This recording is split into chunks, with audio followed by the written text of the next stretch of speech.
2021 കാലഘട്ടത്തിൽ പ്രണയത്തിലായിരുന്നു ഷാരോണും ഗ്രീഷ്മയും.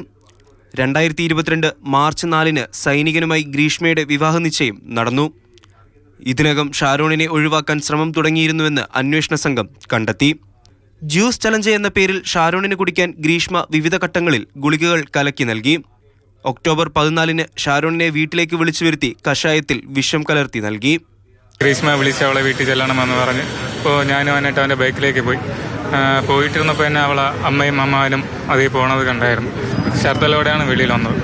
ആന്തരിക അവയവങ്ങൾ ദ്രവിച്ച് 2022 ഒക്ടോബർ 25-ന് ഷാരോൺ മരണത്തിന് കീഴടങ്ങി. കോളേജിൽ വെച്ചിട്ട് പപ്പ അവനെ ക്ലീൻ ആക്കാൻ പോവുക രാവിലെ ICUലോട്ട്. ICUവിൽ വെച്ചിട്ട് പപ്പ എടുത്ത് അവയെല്ലാം പറഞ്ഞിട്ടുണ്ടായിരുന്നു. ഷാരോണിന്റെ കുടുംബം മരണത്തിൽ സംശയം പ്രകടിപ്പിച്ചതോടെ പോലീസ് അന്വേഷണം ആരംഭിച്ചു. 2022 ഒക്ടോബർ 31-ന് ഗ്രീഷ്മയും അമ്മ സിന്ധുവും അമ്മാവൻ നിർമ്മലകുമാരൻ നായരും അറസ്റ്റിൽ. 2023 ജനുവരി 25-ന് പോലീസ് കുറ്റപത്രം സമർപ്പിച്ചു. ഒക്ടോബർ 15-ന് വിചാരണ ആരംഭിച്ചു. 2025 ജനുവരി 3-ന് അന്തിമവാദം പൂർത്തിയായി. സാഹചര്യ തെളിവുകളും ഡിജിറ്റൽ തെളിവുകളുമാണ് കേസിനെ സഹായിച്ചത്. News desk, Mathrubhumi news.